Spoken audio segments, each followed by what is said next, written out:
آج انشاءاللہ تعالی ہم سورہ یونس کی آیت نمبر 62 اور 63 پڑھتے ہیں اور ان آیات کو سمجھنے کی کوشش کرتے ہیں۔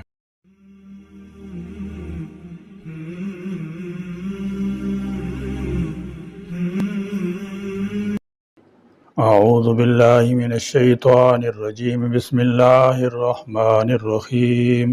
الا ان اولیاء اللہ لا خوف علیہم ولا هم يحزنون الذین آمنوا وکانوا یتقون۔ الا آگاہ رہو، ان اولیاء اللہ، بے شک اولیاء اللہ۔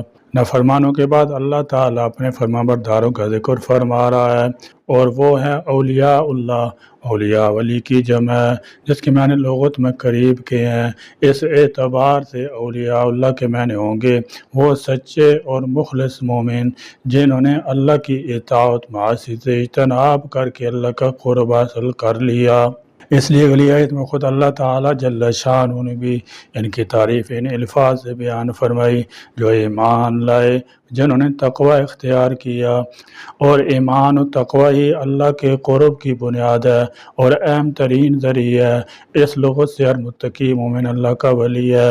لوگ ولایت کے لیے اظہار کرامت کو ضروری سمجھتے ہیں، اور پھر وہ اپنے بنائے ہوئے ولیوں کے لیے جھوٹی سچی کرامتیں مشہور کرتے ہیں۔ یہ خیال بالکل غلط ہے۔ کرامت کا ولایت سے چولی دامن کا ساتھ ہے، نہ اس کے لیے شرط ہے۔ یہ ایک الگ چیز ہے کہ اور کسی سے کرامت ظاہر ہو جائے تو اللہ کی مشیت ہے، اس میں اس بزرگ کی مشیت شامل نہیں ہے۔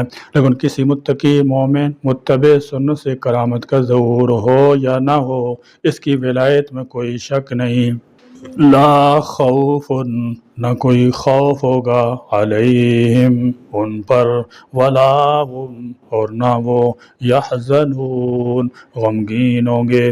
فرمایا الا ان اولیاء اللہ، الا حرف تنبیہ کہلاتا ہے، یعنی خوب سن لو، آگاہ ہو جاؤ، خبردار ہو جاؤ، بہت اہم بات ہونے والی ہے۔ حافظ ابن حزم اندلسی نے ایک رسالہ لکھا ہے، الاخلاق والسیر، جس میں اپنی زندگی کے تجربات کا نچوڑ بیان فرمایا ہے۔ اس میں وہ فرماتے ہیں، میں نے غور کیا تو اس نتیجے پر پہنچا کہ دنیا میں جو شخص کوئی بھی محنت کرتا ہے، اس کے پیش نظر خوشی کا حصول اور خوف و غم سے بچنا ہوتا ہے۔ اس صحیح میں اللہ تعالیٰ جل شان خوشی کے حصول اور خوف و غم سے بچنے کا طریقہ بیان فرمایا ہے، اور وہ ہے اللہ تعالیٰ کی ولایت اور دوستی کا حصول۔ چنانچہ فرمایا، سن لو، بے شک اللہ کے دوست، ان پر نہ کوئی خوف ہے، نہ وہ غمگین ہوں گے، یعنی آخرت میں یا دنیا اور آخرت دونوں میں۔ تفسیر اس کی یہ ہے کہ خوف ڈر آنے والی چیز کا ہوتا ہے، اور غم گزری ہوئی مصیبت کا۔ اللہ تعالیٰ کے اولیاء دوستوں کو مستقبل کا کوئی خوف نہیں، کیونکہ آخرت میں وہ ہر خوف سے آزاد ہوں گے۔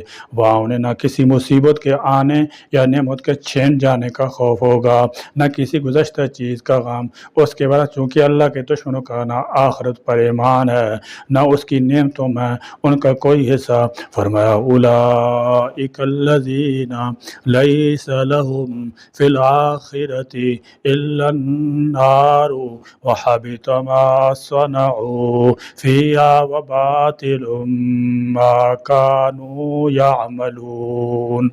یہی لوگ ہیں جن کے لیے آخرت میں آگ کے سوا کچھ نہیں، اور برباد ہو گیا جو کچھ انہوں نے اس دنیا میں کیا کمایا، اور بیکار ہے جو کچھ وہ کرتے رہے ہیں۔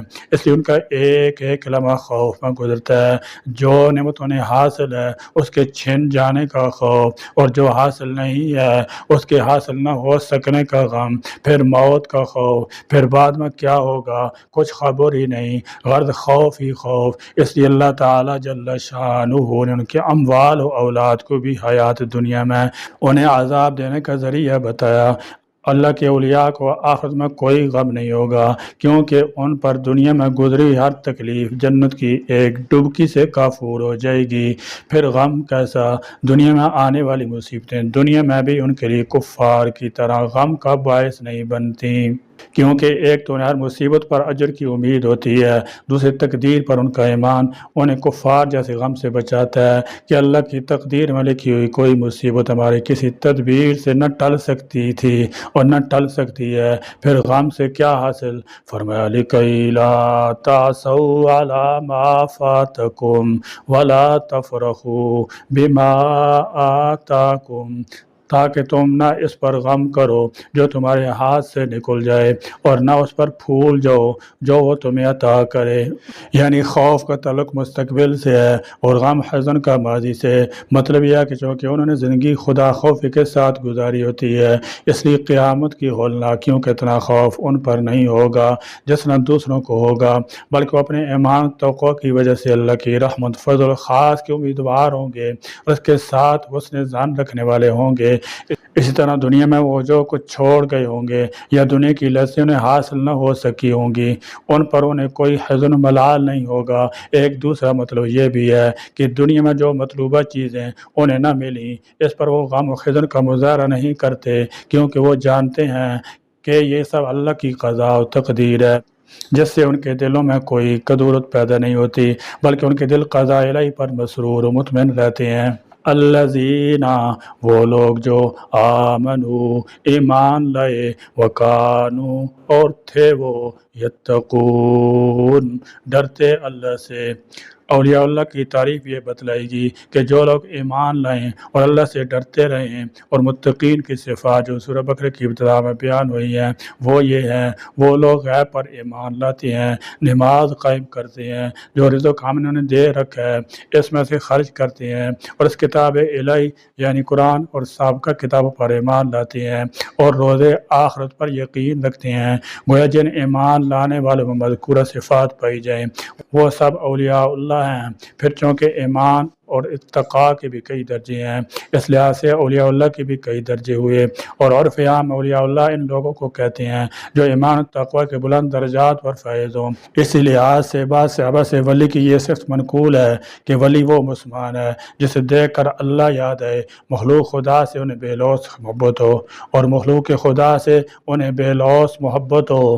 عام لوگوں کے ہاں ولی کا غلط تصور پایا جاتا ہے، وہ سمجھتے ہیں کہ ولی وہ ہو سکتا ہے جس کے ہاتھ پر کرامات ظاہر ہوں، حالانکہ شیخ شہاب الدین سہروردی کتاب المریدین میں لکھتے ہیں کہ اللہ کے ولی کا معیار کرامت نہیں بلکہ ایمان اور اتباع سنت ہے، اور کوئی آدمی ہوا مڑتا ہوا نظر آئے لیکن سنت کے خلاف کرتا ہو تو سمجھ لینا چاہیے کہ اللہ کا ولی نہیں بلکہ شیطان کا ساتھی ہے۔ لوگ سمجھتے ہیں کہ ہر ناگا بھنگ پینے والا، سوٹے لگانے والا، بے نماز اور طہارت سے بے نیاز ولی ہوتا ہے یا کرامت دکھانے والا ولی اللہ ہوتا ہے۔ بھائی ایسی بات نہیں ہے، حقیقت یہ ہے کہ کرامت ظاہر کرنا اللہ تعالیٰ کا کام ہے، وہ جب چاہتا ہے کسی ولی کے ہاتھ پر ظاہر کر دیتا ہے، اس میں ولی کا کچھ اختیار نہیں ہوتا اور نہ ہی اس کی خواہش ہوتی ہے۔ ولی کا کام تو ایمان لانا اور نیکی کرنا ہوتا ہے، وہ کتاب اللہ اور سنت رسول کا متبع ہوتا ہے۔ ولایت کی یہی نشانی ہے۔ مرنے کے بعد قبر کا بڑی یا پختہ ہونا، اس پر گنبد بنانا، نقش و نگار بنانا، اس پر عرس منانا، ڈھول بجانا یا روشنی کرنا ولایت کی علامت ہرگز نہیں۔ اللہ کا ولی وہ ہوگا جو روحانی بیماریوں سے پاک ہوگا، اللہ کی اطاعت اور مخلوق کی خدمت کرنے والا ہوگا۔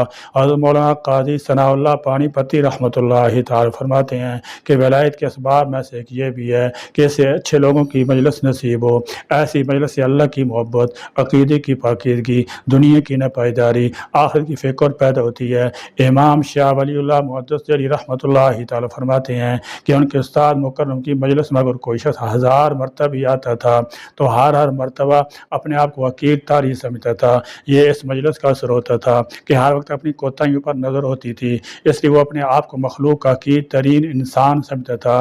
حضرت پانی پتی رحمۃ اللہ تعالی فرماتے ہیں کہ ولایت کا دوسرا سبب یہ ہے کہ انسان اللہ تعالیٰ کو کثرت سے یاد کرے۔ حدیث شریف میں آتا ہے کہ حضور اکرم صلی اللہ تعالی وسلم سے دریافت کیا گیا کہ اللہ کا ولی کون ہے، تو آپ صلی اللہ تعالی علیہ وسلم فرمایا کہ اللہ کے ولی وہ ہیں کہ انہیں دیکھ کر اللہ یاد آ جائے۔ مطلب یہ ہے کہ جن کو دیکھ کر دنیا کا مال دولت، بلڈنگ، کارخانے، جاہ و اقتدار، ٹھاٹ باٹ یاد آئے، وہ اللہ کے ولی نہیں ہو سکتے۔ اللہ کے ولی تو وہ ہیں جو غرور تکبر سے پاک ہیں۔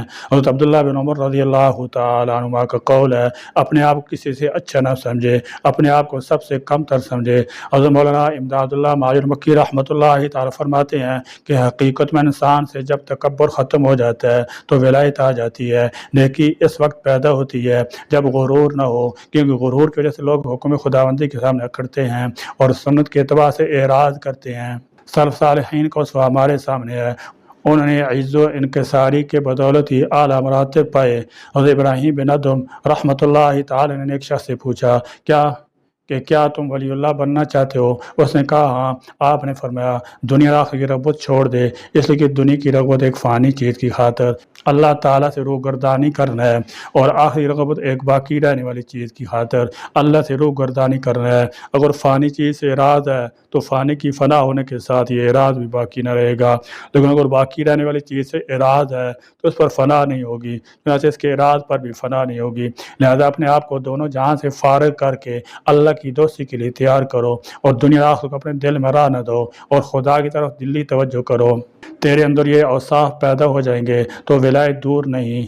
حضرت ابو یزید بستامی رحمۃ اللہ تعالیٰ سے پوچھا گیا کہ ولی کون ہوتا ہے؟